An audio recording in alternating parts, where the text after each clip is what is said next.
எல்லாருக்கும் வணக்கம். ரொம்ப அழகான சில படங்கள பத்தி பேசலாம் அப்படின்னு சொல்லும்போது, எனக்கு இந்த கிரேட்டஸ்ட் ஷோமேன் அப்படிங்கிற படத்த வந்து ரொம்ப நாளைக்கு அப்புறம் மறுபடியும் பார்த்தேன். சரி பார்த்த உடனே அந்த கதையெல்லாம் மைண்ட்ல ஞாபகம் இருக்கும்போதே, அந்த படத்த பத்தி பேசலாம் அப்படின்னு சொல்லிட்டு. ஹாலிவுட்ல வந்து 2 விதமான படங்கள் எடுக்கப்படும். ஒண்ணு வந்து நம்ம கிறிஸ்டோபர் நோலன் மாரியான ஆட்கள் வந்து படம் எடுக்கும்போது, கதையில உள்ள பயங்கரமா இருக்கும். பாட்டெல்லாம் இருக்காது. ரொம்ப ரொம்ப டீட்டெயிலான படங்களா இருக்கும். சில படங்கள வந்து என்ன சொல்லுவாங்கன்னா, மியூசிக்கல் காமெடி ஃபிலிம் அப்படின்னு சொல்லுவாங்க. படத்துல வந்து பாட்டு வரும். டயலாக்கே வந்து பாட்டு பாடுற மாரிலாம் பாடுவாய்ங்க. ஸோ அந்த பாட்டோட கலந்து தான் படமே நகரும். அப்படி வந்து மியூசிக்கல் காமெடி படம் தான் இந்த திரைப்படம். இது வந்து கொஞ்சம் அட்வென்ச்சரான படம் மாதிரி கூட நீங்க நெனச்சுக்கலாம். அவ்வளோ அழகான ஒரு கதைன்னு வைங்களேன். படத்துடைய ஹீரோ வந்து நம்முடைய உல்வரின் இருக்கார்ல, அவரு தான் வந்து ஹீரோயின். நம்மளுடைய ஹியூ ஜாக்மன் தான் வந்து ஹீரோ. ஹீரோயின் பேர்லாம் நமக்கு தெரியாது. நான் தெரிஞ்ச ஒரு வச்சு மட்டும் சொல்றேன். கதைப்படி வந்து பார்த்தீங்கன்னா, ஒரு பையனும், ஒரு பொண்ணும். ஒருத்தவங்க வீட்ல வேலை செய்ற ஒரு பையன். அவங்களோட வீட்டு ஓனரோட பொண்ண வந்து பார்த்தீங்கன்னா, லவ் பண்றான். அவங்க 2 பேரும் சின்ன வயசுலயே வந்து பார்த்தீங்கன்னா, சின்ன வயசுலேருந்தே லவ் பண்றாங்க. ஸோ இவரு வந்து ஃப்ரெண்ட்ஷிப்ப முதல்ல மெயின்டெயின் பண்றாங்க. அதுக்கப்புறமேட்டு அந்த ஃப்ரெண்ட்ஷிப்ப வந்து அவங்க அப்பாவுக்கு பிடிக்கலன்னு வைங்களேன். பொண்ணோட அப்பாவுக்கு பிடிக்கல. அதனால இவன வந்து வீட்ட விட்டு அந்த பொண்ண வந்து வேற ஊருக்கு வந்து பார்த்தீங்கன்னா, படிக்க அனுப்பி வைப்பாரு.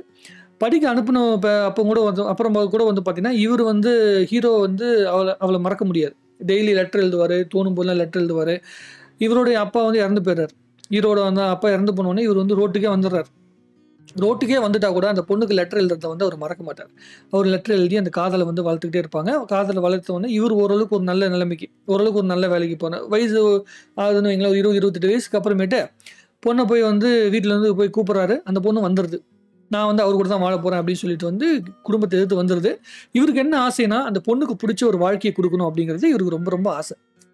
அவரு ஆனா வந்து வறுமை கை குடுக்குமா? ஒரு கம்பெனில போய் வேலை பார்க்குறாரு. அந்த தந்தி அடிக்கிறாங்கல்ல. இப்ப வந்து பார்த்தீங்கன்னா, எப்படி அந்த நம்ப என்ன சொல்றோம்னா, பிபிஓ மாதிரி வந்து அந்த டைம்ல வந்து தந்தி போடுறது வந்து ஒரு பெரிய வேலை. ஒரு கம்பெனில போய் வேலை செய்றாரு. வேலை செஞ்சு அது மூலமா வந்து வருமானம் பண்றாரு. வருமானம் பண்ணிக்கிட்டு வறுமைக்குள்ளேயே வந்து பார்த்தீங்கன்னா, அந்த பொண்ண வந்து வறுமைக்குள்ள இருக்கிற சந்தோஷத்த அனுபவிச்சுட்டு வாழ்க்கைய வாழ்றாரு. ஆனா அந்த பொண்ணு வந்து பிறவிலேயே பெரிய கோடீஸ்வரன் வீட்டு பொண்ணு. ஆனா ஒவ்வொரு வாட்டி இவரு வந்து மனசு கஷ்டப்படுறாரு. நான் வந்து உனக்குன்னு ப்ராமிஸ் பண்ண வாழ்க்கை வந்து இந்த வாழ்க்கை கிடையாது. நம்ம இதோட ரொம்ப அற்புதமான ஒரு வாழ்க்கைய வாழணும் அப்படின்னு சொல்லி வந்து இவரு வந்து ஃபீல் பண்றாரு. ஆனா அந்த பொண்ணு என்ன பண்ணுதுன்னா, நான் உன் கூட இருக்கணும்னு நெனச்சது தான் என்னோட வாழ்க்கையே. நான் எதுக்கு வந்து பெரிய பணக்கார வாழ்க்கைய வாழணும் அப்படிங்கிற மாரி அந்த பொண்ணு நெனைக்குது. அப்ப என்ன சொல்றாங்கன்னா, ஆனா இவருக்கு வந்து மனசு ஆறல. நான் உனக்கு வந்து இன்னும் பெரிய லைஃப குடுக்கணும். நான் ப்ராமிஸ் பண்ண லைஃப் இது கிடையாது. கிடையாதுன்னு சொல்லி வந்து ஃபீல் பண்றாரு. ஆனா அந்த பொண்ணு வந்து என்ன பண்றா, இல்ல எனக்கு இது போதும். நம்ம குழந்தைங்க இருக்கு. அந்த குழந்தைங்கள சந்தோஷமா வச்சிருக்கணும் அப்படிங்கிறது மட்டும் தான் என்னுடைய ஒரே சந்தோஷம்னு நெனச்சிட்டு வாழுது. அப்ப திடீர்னு ஒரு சம்பவம் நடக்குது. இவருக்கு வந்து வேலை போயிருது. வேலை போறதுக்கு காரணம்னா, கம்பெனி வந்து இழுத்து மூடிடுறாங்க. ஏன்னா அந்த கம்பெனி வந்து எதற்காக இந்த பிசினஸ்க்காக ஒர்க் பண்ணிட்டு இருக்காங்க. அந்த பிசினஸ் சம்மந்தப்பட்ட எல்லா பொருட்களும் வந்து கப்பல் வந்து மூழ்கி போயிருது. கம்பெனியோட கப்பல் மூழ்கி போனோனே கம்பெனி திவால் ஆயிருது. அவர் வந்து வீட்ட விட்டு வந்துடுறாரு. வந்த பிறகு என்ன பண்றாரு, அந்த கம்பெனில ஒர்க் பண்ண எக்ஸ்பீரியன்ஸ வச்சுட்டு போய் பேங்க்ல வந்து போய் சொல்லி லோன் வாங்குறாரு. ஒரு $10,000 லோன் வாங்கிட்டு, அந்த ஊர்லயே வந்து ஃபேமஸான ஒரு மியூசியம் இருக்கு. அந்த மியூசியம்ல வாங்குறாரு. அந்த மியூசியம்குள்ள போனோம்னா வந்து ஏற்கனவே இருக்கிறது என்ன, முதல்ல வந்து அந்த மியூசியம்க்கு விளம்பரம் பண்றாரு. நாடு ஃபுல்லா, அந்த ஏரியா ஃபுல்லா, நியூயார்க் ஃபுல்லா விளம்பரம் பண்றாரு. யாருமே வந்து பார்த்தீங்கன்னா, அந்த மியூசியம்க்கு வரல. ஏன்னா ஏற்கனவே பார்த்த பொருள் தானே இருக்க போகுது. அதுக்கப்புறம் வந்து யார் வந்து பார்க்க போறாங்க அப்படின்னு சொல்லிட்டு வந்து யாரும் வராம இருக்கிறாங்க. அப்ப என்ன பண்றாரு, வித்தியாசமா அவருக்கு வந்து தெருவா அவரோட பசங்க 2 பேரு, அப்புறம் அவரோட ஒய்ஃப் எல்லாருமே சேர்ந்து போயிட்டு ஒவ்வொரு இடமா நோட்டீஸ் குடுக்குறாங்க. அப்பயும் யாரும் வரல. அப்ப அவர் வந்து திடீர்னு ஒரு யோசனை பண்றாரு. என்ன பண்றாருன்னா, மனுஷங்களுக்குள்ளேயே ரொம்ப வித்தியாசமான ஆட்கள் இருப்பாங்கல்ல. வித்தியாசமான ஆட்கள்னா, அவங்க வந்து தன்ன தானே வந்து தாழ்வு மனப்பான்மையில இருப்பாங்கல்ல. அவங்கள இப்ப ரொம்ப குண்டா இருக்கேன் அப்படின்னு குண்டா இருக்கேன் சில பேர் தாழ்வு மனப்பான்மையில இருப்பாங்க. சொட்டையா இருக்கேன்னு சில பேர் வந்து தாழ்வு மனப்பான்மை இருப்பாங்க. என்ன மாரின்னு வச்சுக்கங்களேன். ஒரு காலத்துல அப்படி இருந்துச்சு. ஆனா இப்பலாம் அப்படி கிடையாதுன்னு வைங்களேன். சொல்றேன் நான் உதாரணத்துக்கு. ஸோ இப்படி யாரு ரொம்ப வித்தியாசமா நீங்க உங்கள உணர்றீங்களோ, அவங்கலாம் வந்து என்னோட மியூசியம்க்கு வாங்க. நான் உங்களுக்கு வேலை குடுக்குறேன்னு சொல்லிட்டு வந்து அவர் ஒரு விளம்பரம் குடுக்குறாரு. அப்ப என்ன பண்றாங்க, வித்தியாசமான ஆட்கள்லாம் வராங்க.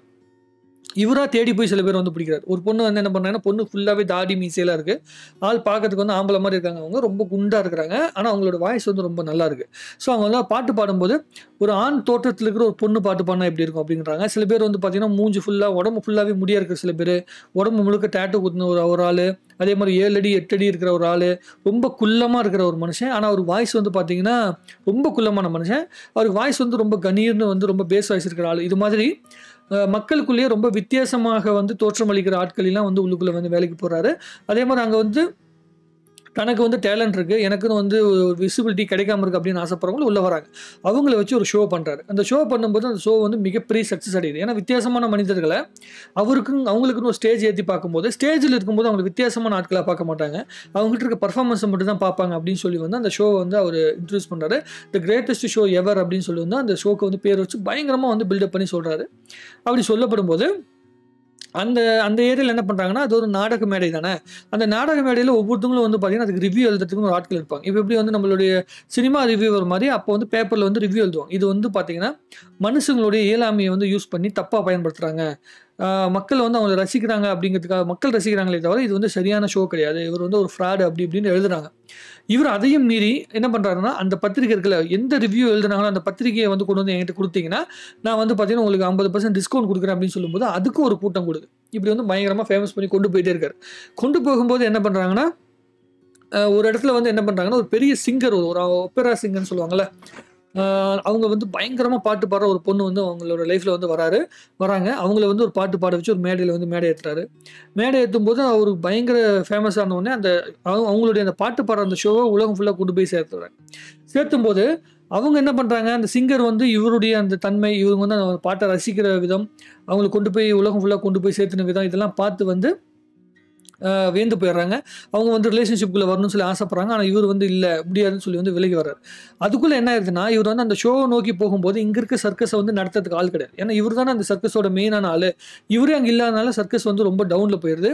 அப்ப அங்க வந்து என்ன பண்றாங்கன்னா, இந்த மாதிரியான மனிதர்கள வச்சு ஷோ பண்றத வந்து பிடிக்காம, இத வந்து ஒரு தரக்குறைவான விஷயமாவும், அசிங்கமான விஷயமாவும் கருதுறவங்களா இருக்காங்கல்ல, அந்த போராளிகள், போராட்டம் பண்றவங்களா இருக்காங்கல்ல, அவங்க வந்து சர்க்கஸ வந்து அடிச்சு உடைக்கிறாங்க. உடைச்சதுக்கு அப்புறமேட்டு நெருப்பு வச்சு கொளுத்திடுறாங்க. கொளுத்துனதுக்கப்புறம் எல்லாருமே வந்து இவரும் அந்த பொண்ணோட அந்த ரிலேஷன்ஷிப்ப அந்த சிங்கரோட ரிலேஷன்ஷிப்ப கட் பண்ணி வந்துர்றாரு. இவரோட ஒய்ஃபும் வந்து பார்த்தீங்கன்னா, அந்த கடன் வாங்கி வீடு வாங்கியிருப்பாரு. ஷோ நல்லா போயிட்டுருக்குன்னு சொல்லிட்டு, அத வச்சு மிகப்பெரிய கடன் வாங்கி, பெரிய மாளிகைய வந்து கட்டி, அந்த மாளிகையில கொண்டு போய் ஒய்ஃப் வச்சிருப்பாரு. அந்த பேங்க் என்ன பண்ணிருவாங்கன்னா, ஷோவே கேன்சல் ஆயிடுச்சு அப்படிங்கிறனால, அந்த பேங்கே வந்து பார்த்தீங்கன்னா, வீட்ட வந்து திவால் பண்ணி எல்லாத்தையும் வெளிய சொல்லிருவாங்க. இவங்க மனசு சரியில்லாம இவரு வந்து மொதல்ல பொண்ண வீட்லருந்து கூட்டு வருவார்ல, அவருடைய லவ்வர கூட்டு வருவார்ல, அப்ப அவங்க அப்பாவே சொல்லுவாரு, "என்னைக்காவது ஒரு நாள் வந்து என்னோட பொண்ணு வந்து திருப்பி இந்த வீட்டுக்கு வரதான் போறா. அது இன்னைக்கு நடக்கலாம். இன்னும் ஒரு 10 வருஷம் கழிச்சு கூட நடக்கலாம். என்னைக்கு வேணா நடக்கலாம்னு" சொல்லியிருப்பாரு. அது மறுபடியும் திரும்பி நடந்துரும். நடந்த உடனே இவரு ரொம்ப ஃபீல் பண்ணிட்டு உடைஞ்சு போய் உட்கார்ந்திருப்பாரு. அப்ப என்ன பண்ணுவாங்கன்னா, எல்லாருமே விட்டு போயிட்டாங்க. அந்த பாட்டு பாடுன பொண்ணு விட்டு போயிடுச்சு. ஃபேமிலி இவர விட்டு பிரிஞ்சு போயிட்டாங்கன்னு தனியா உட்கார்ந்து ஃபீல் பண்ணிட்டு இருக்க நேரத்துல, இவரு வந்து அவங்களுக்கு ஒரு அடையாளம் குடுத்தார்ல. அவங்க சர்க்கஸ்ல வந்து பெர்ஃபார்ம் பண்ணாங்கல்ல. அவங்க எல்லாருமே சேர்ந்து வந்து பார்த்தீங்கன்னா, மறுபடியும் வந்து இவர வந்து மோட்டிவேட் பண்ணி, "இல்ல எங்க எல்லாருமே தரக்குறைவா எங்கள பெத்த எங்க வீட்ல இருந்தவங்களே எங்கள தரக்குறைவா தான் நெனச்சாங்க.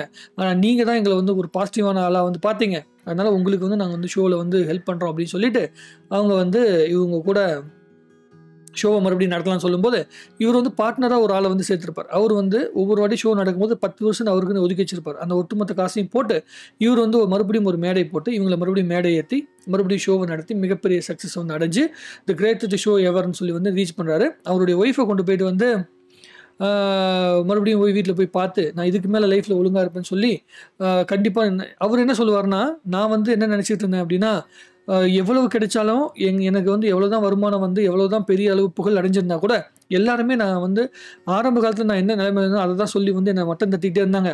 அதனால தான் எனக்கு இது போதும், போதும்னு நான் நெனைக்கவே இல்ல. இன்னும் வேணும், வேணும்னு சொல்லி நெனச்சுக்கிட்டே இருந்தேன் அப்டின்னு சொல்லும்போது, அவங்க ஒய்ஃப் வந்து திரும்ப சொல்லுவாங்க. அந்த லவ்வர் சொல்லுவா, "இல்ல நான் நெனச்சது வந்து நம்ப 2 பேரும் சேர்ந்திருக்கணும். நம்ம சந்தோஷமான ஒரு லைஃப்ப வாழணும் அப்டிங்கிறத தவிர வேற எதுவுமே என்னோட வாழ்க்கையில பெரிய ஆசைகள் கிடையாது. நம்ப 2 பேரும் என்ன ஆசைப்பட்டோமோ அந்த வாழ்க்கைய வாழணும் அப்டிங்கிறது தான். நம்ம 2 பேரும் வாழ்றதே நமக்கு ஒரு பெரிய சந்தோஷம் தான்." அப்டிங்கிறத தான் நான் மைண்ட்ல நெனச்சுட்டு இருந்தேன்னு அவங்க சொல்லும்போது அவர் உணர்றாரு. அப்ப என்ன பண்றாரு, கடைசியா ஷோ நடத்திட்டு இருக்கார்ல, லாஸ்ட் ஷோ நடத்தும்போது, அந்த ஷோ வந்து 50-50% வந்து கடைசியா ஒருத்தர் 10% வந்து ஷேர் வச்சிருந்தார்ல, அவருக்கு 50% வந்து ஷேர் குடுத்துட்டு, லாஸ்ட் ஷோ அவர் போய் பெர்ஃபார்ம் பண்ணிட்டு, இதுக்கப்புறமேட்டு நீ தான் இந்த ஷோவ நடத்துன்னு சொல்லி வந்து இந்த ஷோவோட மொத்த பொறுப்பையும் கையில குடுத்துட்டு, அவரோட ஃபேமிலி கூட போயிட்டு வந்து வாழ்க்கை வாழ்றதுக்கு போறாரு. அவங்க பொண்ணு வந்து பார்த்தீங்கன்னா, ஒரு இந்த டான்ஸ் சொல்லுவாங்கல்ல, கால மேல தூக்கி இந்த பேலே டான்ஸா, அந்த டான்ஸ் ஆடுறதுல வந்து பெரிய ஆசை. அந்த பொண்ணோட வந்து அந்த ஸ்டேஜ்ல வந்து டான்ஸ் ஆடிட்டு இருப்பாங்க. அந்த டான்ஸ் ஆடிட்டு இருக்கும்போது, அவரோட ஒய்ஃப் வந்து அவர் தோள்ல சாஞ்சுட்டு, "இந்த லைஃப் தானே நீ ஆசைப்பட்ட" அப்படின்னு சொல்லி வந்து அவர் கேட்கறாரு. அந்த லைஃப் தான் ஆசைப்பட்டேன் அப்படின்னு வந்து மன திருப்தியோட அவருடைய தோள்ல சாஞ்ச அந்த ஒய்ஃப் வந்து சிரிச்சதோட, எப்படி சொல்றது, அந்த மன நிம்மதியோட அந்த அவங்க குழந்தை டான்ஸ் ஆடுறத வந்து பார்த்துட்டு 2 பேரும் அந்த சாதாரண அந்த காதல் வாழ்க்கையோட முடிக்கிற மாரி படத்த வந்து முடிச்சிருப்பாங்க. எதுக்கு இந்த படத்தை நான் சொல்கிறேன் அப்படின்னா, சில பேர் இந்த படத்தை பார்க்கும்போது என்ன நினைப்பாங்கன்னா, இந்த படத்தில் என்னடா அடிக்கடி பாட்டு வருது அப்படி இப்படின்லாம் யோசிப்பாங்க. பட் ஆனால் பாட்டு வந்து மட்டும் முக்கியமான விஷயம் இல்லை. அந்த படத்துக்குள்ள இருக்க அந்த உணர்வு கடத்தப்படணும் அப்படின்னு சொல்லிட்டு, நீங்கள் இந்த பாட்டை நான் இந்த விஷயத்தை ஃபுல்லாக கேட்டு முடிச்ச உடனே நீங்கள் இந்த படத்தை பார்த்தீங்கன்னா, ஒவ்வொரு விஷயத்தையும் நான் ஏன் சொன்னேன் அப்படிங்கிறத உணர்வீங்க.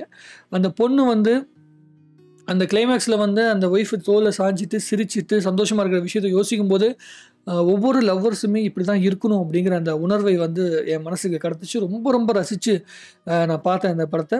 நீங்களும் இந்த படத்தை பார்த்தீங்கன்னா, நான் எப்படி இந்த கதையை வந்து டாப் டு பாட்டம் எப்படி ரசித்து நான் சொல்கிறேனோ, அந்த மாதிரி நீங்களும் வந்து இந்த படத்தை வந்து முழுமையாக ரசிக்க முடியும் அப்படின்னு நான் கருதுகிறேன். பொறுமையாக நிதானமாக பாருங்கள். சப்டைட்டிலோட அந்த படத்தை வந்து பொறுமையாக பாருங்கள். உங்களுக்கு நிறைய நேரம் கிடச்சி பொறுமையாக பார்க்கணும் அப்படின்னு ஆசைப்பட்டீங்கன்னா இந்த படத்தை பார்க்கலாம், சந்தோஷமாக இருக்கும். அந்த ரிவ்யூவர் ஒருத்தர் எழுதுவார்னு சொன்னல, அவர் வந்து கிளைமேக்ஸுக்கு முன்னாடி வந்து ஒரு வார்த்தை சொல்லுவார். என்னென்னா, நான் வந்து எனக்கு வந்து இந்த மாதிரி விஷயங்களை ஒரு மனிதர்களுடைய குறைபாடை வச்சுக்கிட்டு வந்து ஒரு ஷோ நடத்துறதை வந்து பார்க்கும்போது எனக்கு கஷ்டமாக இருந்துச்சு. ஆனால் இன்னொரு ரிவ்யூவர் என்னத்தையும் எழுதியிருந்தார் உங்கள் ஷோவை பற்றி.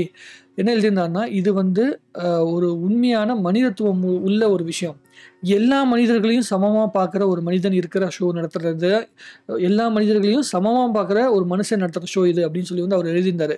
ஸோ ஒவ்வொரு மனுஷனுக்கும் வேறு வேறு பார்வை வேறுபடும். ஆனால் எனக்கு ஒரு ரிவ்யூவராக இந்த ஷோ பிடிக்கலையே தவிர மக்களுக்கு இந்த ஷோ பிடிச்சிருந்தது. நீங்கள் தைரியமாக இந்த ஷோவை பண்ணலாம் அப்படிங்கிற மாதிரி வந்து ஒரு தாட் ப்ராசஸில் அவர் பேசியிருப்பார். ஸோ நம்ம லைஃப்பில் வந்து நம்ம என்னவா இருக்கிறோம் அப்படிங்கிறது முக்கியம் கிடையாது. எதை நோக்கி போகிறோம் அப்படிங்கிறது ரொம்ப முக்கியம். போன பிறகும் நம்ம எதுக்காக அந்த பயணத்தை ஆரம்பித்தோம் அப்படிங்கிறது ரொம்ப முக்கியமான விஷயம். என்னென்னா, அந்த கதையை எதுக்காக ஆரம்பிச்சது? தன்னுடைய லவ்வருக்கான சந்தோஷமான வாழ்க்கையை கொடுக்கறதுக்காக தான் அந்த ஷோவை ஆரம்பிக்கிறார். அந்த ஷோவை ஆரம்பிக்கும் போது அந்த ஷோ சக்ஸஸ் ஆகணும் அப்படிங்கிற எண்ணம் இருக்கிறது தப்பு இல்லை. பட் ஆனால் நம்மளுடைய குடும்பம் சந்தோஷமாக இருக்கணும் அப்படிங்கிற எண்ணத்தை விட்டு வெளியே போயிடக்கூடாது. நம்ம எதுக்காக ஆரம்பித்தோம் அப்படிங்கிற அந்த கோர் கான்செப்ட் இருக்குல்ல, அந்த கான்செப்ட் விட்டு வெளியே போயிடக்கூடாது. அதுதான் ரொம்ப முக்கியமான விஷயம். நம்ம கூட இருக்கிறவங்க நம்மக்கிட்ட பணம் இருக்குது இல்லை அப்படிங்கிற விஷயத்தை விட நம்ம எதுக்காக அவங்க கூட இருக்கிறோம் அப்படிங்கிற காரணத்தை புரிஞ்சுக்கிட்டு இருக்காங்கல்ல, அந்த காரணத்தை நம்மளும் புரிஞ்சுக்கணும் அப்படிங்கிறத இந்த படம் பார்க்கும்போது நான் உணர்ந்தேன். ஒவ்வொரு வாட்டி பார்க்கும்போது நான் உணர்வேன். எப்பொழுதுமே மனசு வந்து சரியில்லைன்னா பார்க்குற படங்கள் இது. நேற்று கொஞ்சம் மனசு சரியில்லை, அதனால் இந்த படம் பார்த்தேன். எனக்கு அந்த அற்புதமான உணர்வு கிடைச்சிது. நீங்களும் இந்த படம் பார்த்தீங்கன்னா அந்த உணர்வு கிடைக்கும். நான் ரொம்ப ரொம்ப ரெக்கமெண்ட் பண்ணுற ஒரு படம் இந்த திரைப்படம். தாராளமாக இந்த படத்தை பாருங்கள். IMDb ரேட்டிங்கை பார்த்து படம் பார்க்குறது இல்லை, நீங்கள் இந்த கதையை புரிஞ்சுக்கிட்டு பாருங்கள். உங்களுக்கு கண்டிப்பாக இந்த படம் பிடிக்கும். மறுபடியும் அடுத்தபடி வீடியோவில் சந்திப்போம். நன்றி, வணக்கம். வாழ்க தமிழ்நாடு, வளர்க சினிமா.